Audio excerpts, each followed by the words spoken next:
High বন্ধুরা, আশা করি সবাই ভালো আছো। তো আমি আজকে পেজ নাম্বার 106 নম্বর পেজের 5 নম্বর অর্থাৎ পাটিগণিতের যে 5টি অঙ্ক রয়েছে সেই অঙ্কগুলো আমরা করবো। 5টি না, 4টি অঙ্ক, ঠিক আছে? তো চারটির মধ্যে তোমাদের 2টি করতে হবে। তো আমি 4টি অঙ্কই করে দিচ্ছি। 5-এর 1 নম্বরে দেখো কী আছে। 5-এর 1 নম্বরে আছে, এক ব্যক্তি কিছু টাকা এই শর্তে ধার করেন যে প্রথম বছরের শেষে 3,150 টাকা, দ্বিতীয় বছরের শেষে 4,410 টাকা ফেরত দেন। যদি চক্রবৃদ্ধি সুদের হার 5% হয় তবে তিনি কত টাকা ধার করেছিলেন? ওকে, খুব সুন্দর একটি অঙ্ক। তাই ধরি মোট ধার equal to x equal to P1 plus P2। Okay, P1 হলো প্রথম বছরের ধার, প্রথম বছরের আসল, ঠিক আছে? আর P2 হলো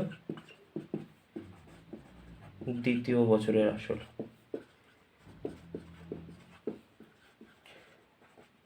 ওকে, এইবারে আমরা কি জানি? আমরা জানি হলো I equal to P plus 1 plus R by 100 to the power n, তাই তো?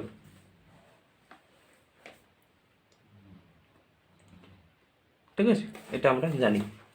এইবারে দেখো প্রথম বছরের, তাহলে প্রথম বছরের জন্য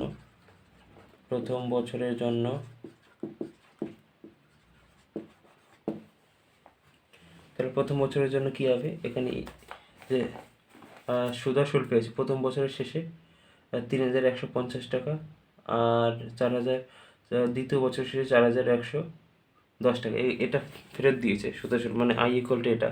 তার মানে আই এর মান কত? আই এর মান হলো 3,150 টাকা। আর P1, তাহলে প্রথম বছর P1 আর 1 প্লাস আর হলো কত? 5%, তাই তো? আর হলো 5%, সুদের হার 5% বলে দিয়েছে, আর বাই 100, আর এটা হলো 1, বা 3,150 equal to P1 equal to 100, উপরে হলো 105, ঠিক আছে? বা এইবারে কি হবে? 3,150 ইকুয়াল টু 105 P1, নিচে হলো 100, বা 105 P1 ইকুয়াল টু 3,150 ইন্টু 100, তাহলে P1 ইকুয়াল টু 3150 ইন্টু 100, নিচে হলো 105, ঠিক আছে? তাহলে এটাকে যদি আমরা এটা দিয়ে কাটি তাহলে হবে 30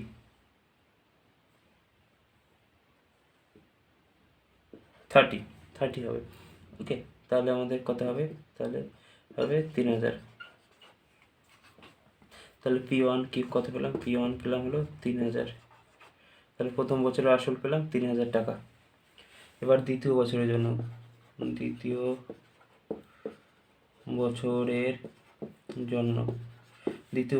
তাহলে এটা কি হবে? দ্বিতীয় বছর কত ফেরত দিয়েছিল?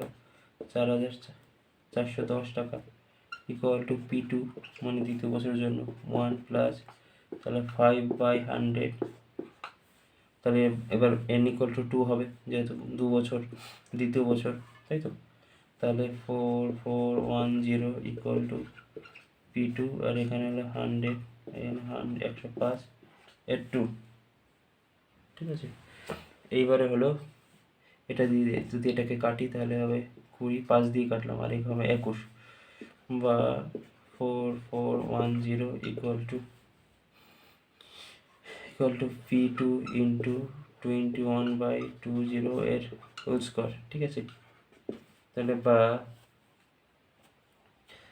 4410 ইকুয়াল টু, তাহলে কি হবে? 21 ইন্টু 21 P, আর নিচে হবে 20 ইন্টু 20, বা 21 ইন্টু 21 P ইকুয়াল টু, তাহলে কি হবে? 20 ইন্টু 20 ইন্টু 4410, বা পি ইকুয়াল টু 20 × 20 × 4 4 1 0, আর নিচে হবে 21 × 21, ঠিক আছে। তাহলে এবার এটা দিয়ে যদি এটাকে আমরা কাটি তাহলে হবে 210। এবার এটাকে দিয়ে এটাকে যদি কাটি আমরা হবে হলো কত 10, তাহলে 2 2 4 মানে 4000। তাহলে P2 কত পেলাম? P2 পেলে হলো 4000 টাকা। এবারে আমি কিছু অংশ মুছে দিলাম উপরের।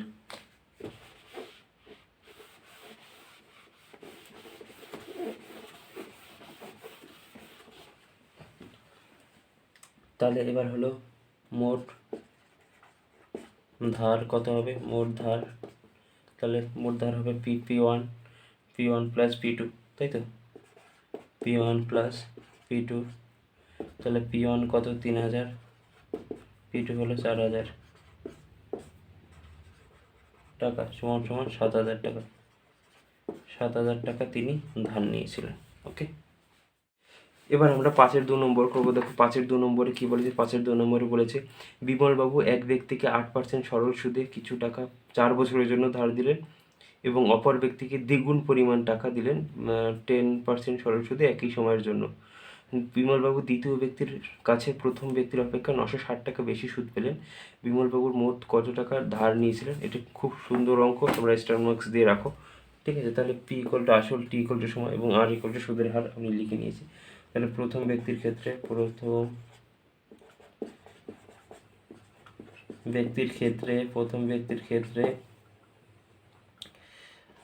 I1 ধরলাম সুদ, তাহলে যে P হলো আসল আর হলো সময় 4 বছর আর সুদের হার 8%/100। দ্বিতীয় ব্যক্তির ক্ষেত্রে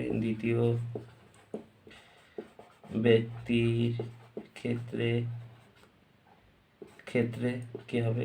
ক্ষেত্রে I2 = আসল হলো দ্বিগুণ মানে 2P, আর সময় একই, আর সুদের হার হলো 10%। ওকে, এইবারে প্রশ্নানুসারে কি বলেছে? প্রশ্নানুসারে বলেছে I2 = I1 প্লাস 960, মানে দ্বিতীয় ব্যক্তির কাছ থেকে প্রথম ব্যক্তির অপেক্ষা 960 টাকা বেশি পেয়েছিল, ঠিক আছে। ওকে, তাহলে I2 কত? I2 হলো 2P × 4 × 10/100 = I1 কত? I1 হলো P × 4 × 8/100 প্লাস 960। এবার দেখো তাহলে এটা কি হবে? এটা হবে হলো 4 × 10 = 40, 40 × 2 = 80, 80p/100। এটা হবে হলো 4 8 কত? 4 8 32, তাহলে 32p। আমরা এই পাশে নিয়ে আসলাম, তাহলে এই পাশে আনলে হবে -32p/100 = পাশে থাকলো 960। এবারে আমরা এটাকে যোগ বিয়োগ করবো, তাহলে 100 হলো লসাগু, তাহলে 80p থেকে আমরা 32p কে আমরা মাইনাস করব, থাকবে কত? 960, বা 80 থেকে যদি 32 মাইনাস হয় তাহলে হবে 48, তাহলে 48p এদিকে হলো 960 × 100, মানে এটা ওপাশে চলে গেল, বা P = 960 × 100/48, তাহলে 48 দিয়ে এটাকে কাটলে হবে 20, ঠিক আছে। তাহলে P = 2000, তাহলে 2000 হলো P এর মান। তাহলে প্রথম ব্যক্তিকে 2000 টাকা দিয়েছিলেন, 2000 টাকা দিয়েছিলেন। দ্বিতীয় ব্যক্তিকে দ্বিগুণ টাকা দিয়েছিলেন, দ্বিতীয় ব্যক্তিকে দ্বিগুণ মানে 4000 টাকা দিয়েছিলেন। তাহলে মোট ঋণদান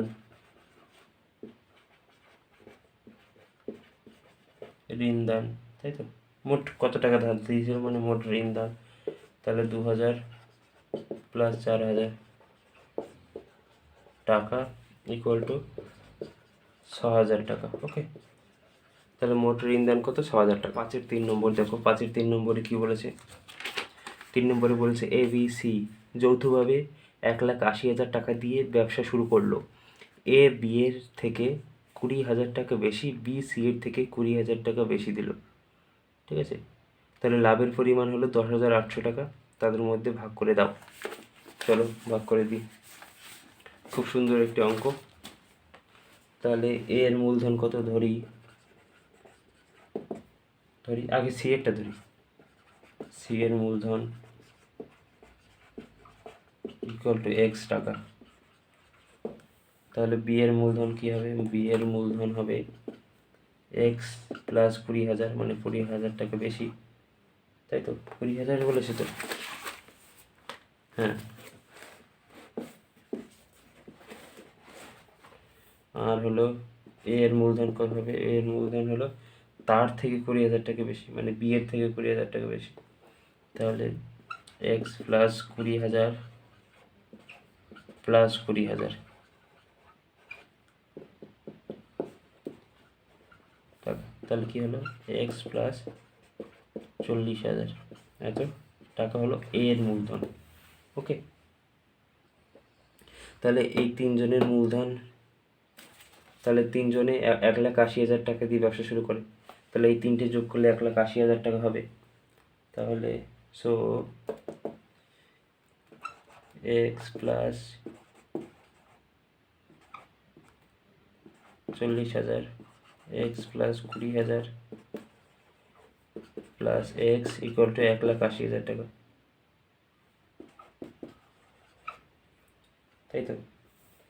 তাহলে এবার 3x প্লাস 60,000 ইকুয়াল টু 1,80,000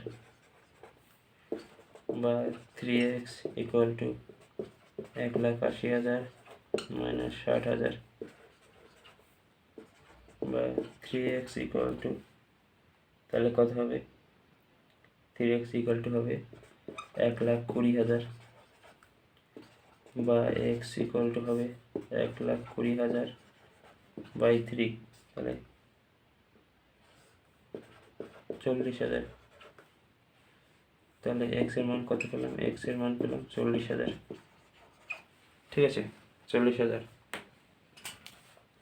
তাহলে এর মূলধন কত হবে? 40,000 প্লাস 40,000, 40,000 প্লাস 40,000। কেন? এক্স প্লাস 40,000 ছিল এর এত টাকা, 80,000 টাকা। বি এর মূলধন তাহলে এক্স প্লাস 20,000, মানে 40,000 প্লাস 20,000 টাকা সমান সমান 60,000 টাকা। তাহলে সি এর মূলধন 40,000, এক্স 40,000 টাকা। ঠিক আছে, তাহলে এইবার হলো এ কমা বি কমা সি এর মূলধনের অনুপাত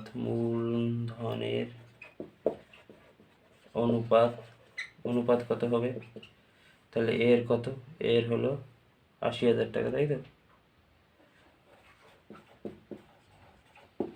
বি এর কত? 60,000, সি এর কত? 40,000।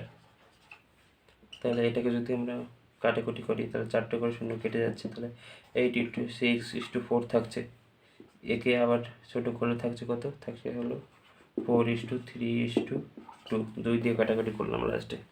ঠিক আছে, তাহলে এদের মূলধনের আনুপাতিক যোগফল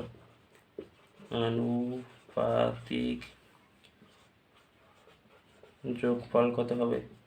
4 + 3 + 2, তাহলে কত হলো? 6 3 9 9। ঠিক আছে, এইবারে কে কত পাবে সেটা আমরা 4:3:2 ছিল। আচ্ছা, এবার মোট লাভ কত? মোট লাভ হলো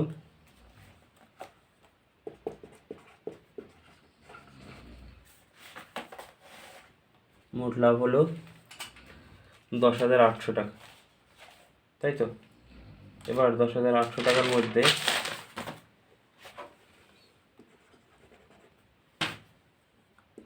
এর লভ্যাংশ কত? এর লভ্যাংশ 10,800 ইন্টু এদের আনুপাতিক যোগফল মানে 9 আর এর অনুপাত 4, এত টাকা। এবারে এটা 9 দিয়ে যদি এটাকে আমরা কাটি তাহলে হবে 1200, ভাগ করে দেখো তোমরা, তাহলে হলো 4800 টাকা হলো এ পাবে। বি এর লভ্যাংশ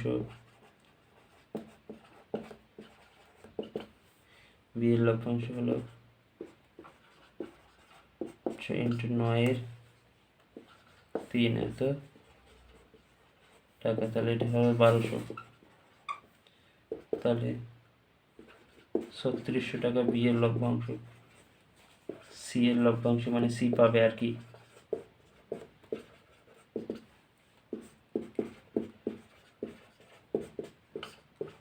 9 এর এখানে 2, এত টাকা, তাহলে এটা হলো 1200।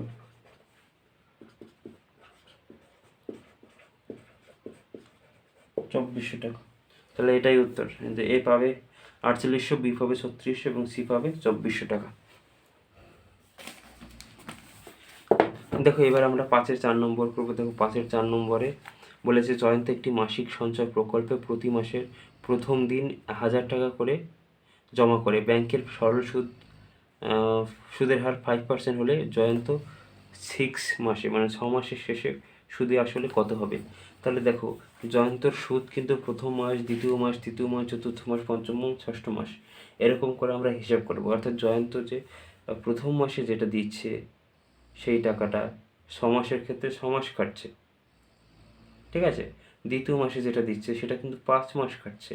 তৃতীয় মাসে যে টাকাটা দিচ্ছে সেটা কিন্তু 4 মাস কাটছে, ঠিক আছে। তাহলে আমরা বের করি, তাহলে 6 মাসে আলাদা আলাদা করে বের করি। তাহলে জয়ন্তের 6 মাসে মোট সুদ, এবার দেখো ওটা মাস, তাহলে প্রথম মাসে যেটা দেবে, প্রথম মাসে পিটি আর আমরা কি জানি, I equal to P into T into R by 100, তাই তো। তাহলে দেখো প্রথম মাসে হলো 1000 টাকা হলো পি এর মান। এইবারে হলো টি কত? প্রথম মাসের যে টাকাটা দিল প্রথম মাসের শুরুতে সেটা কত মাস খাটছে? 6 মাস। তাহলে 6 মাসকে আমরা 6/12 দিয়ে বছরে নিয়ে নিলাম। আর এটা হলো কত পার্সেন্ট? 5% সরল হার, এটাকে আমরা 100 এবার প্লাস দিলাম। দ্বিতীয় মাসের ক্ষেত্রে কী হবে? দ্বিতীয় মাসে হলো 1000 টাকা হলো আসল, আর এটা কিন্তু 5 মাস কাটবে এবার। তাহলে এটা 12 দিয়ে আমরা কি করলাম? মাসে নিয়ে নিলাম 5 ইন্টু 5, নিচে হবে 100, ঠিক আছে। এইবারে হলো এবারে পরেরটা কত হবে? প্লাস 100 ইন্টু 4/12 ইন্টু 5/100, ঠিক আছে। এখানে হবে কত? থাউজেন্ডস ইন্টু 3/12 ইন্টু 5/100, এটা প্লাস কিন্তু, হ্যাঁ এটা প্লাস, সবকটা আমরা যোগ করব। এবার এখানে কত হবে? এখানে হবে 1000 ইন্টু 2/12 ইন্টু 5/100। আরেকটা কী হবে? আরেকটা হবে হলো লাস্ট মাস, ওটা শুধু 1 মাস কাটবে, তাহলে 1/12 ইন্টু 5/100। এটা হলো 6 মাসের ওর সুদ। এটা হলো টাকা, ব্র্যাকেট দিয়ে তোমরা কী লিখবে? টাকা, ঠিক আছে। এইবারে দেখো আমরা প্রতিটা থেকে 1000 ইন্টু এখানে লিখতে পারি হলো 5/12টাও কিন্তু কমন আছে সব ক্ষেত্রে, তাহলে 100 ইন্টু 12 প্রতি ক্ষেত্রে কমন, তাহলে এটা কমন নিতে পারি। তাহলে থাকবে 6 plus 5 plus 4 plus 3 plus 2 plus 1, এত টাকা, ঠিক আছে। তাহলে 1000 ইন্টু 5 আর নিচে থাকবে হলো 100 ইন্টু 12, আর এটার মাল্টিপল করলে হবে 21, ঠিক আছে। ওকে, এটা হবে উপরে। তাহলে হলো 3 4 12, 3 7 21। এবার হলো এটা দুটো শূন্য কেটে গেল। এবার হলো কত হবে? 2 দুগুণ 4, 5 দুগুণ 10। তাহলে 5 5 25, 7 25 হলো 175/2।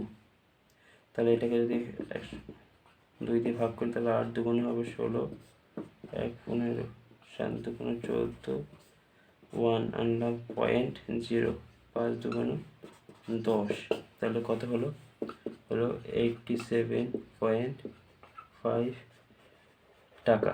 তাহলে সুদ, এটা হলো সুদ, তাই তো? এবার আসল কত ছিল? আসল হলো 1000 টাকা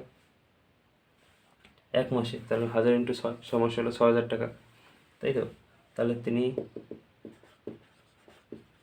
তিনি 6 মাসের শেষে সুদে আসলে পাবে, সুদে আসলে মোট পাবেন। তাহলে ওর আসল কত? 1000 টাকা করে 6 মাস দিয়েছে, প্লাস সুদ 87 × 5। তাহলে 6000 প্লাস 87 × 5 এত টাকা। তাহলে কত হবে? 6087 টাকা 50 পয়সা। এটাই অ্যান্সার, ঠিক আছে? তো এই ছিল আমাদের 5 নম্বরের 4টি অঙ্ক, ঠিক আছে? তাহলে তোমরা যদি আমার ভিডিওটি ভালো লেগে থাকে তাহলে অবশ্যই একটা লাইক করে দিও, বন্ধুদের সাথে শেয়ার করে দিও, আর নতুন হলে চ্যানেলটিকে সাবস্ক্রাইব করে দিও। ধন্যবাদ।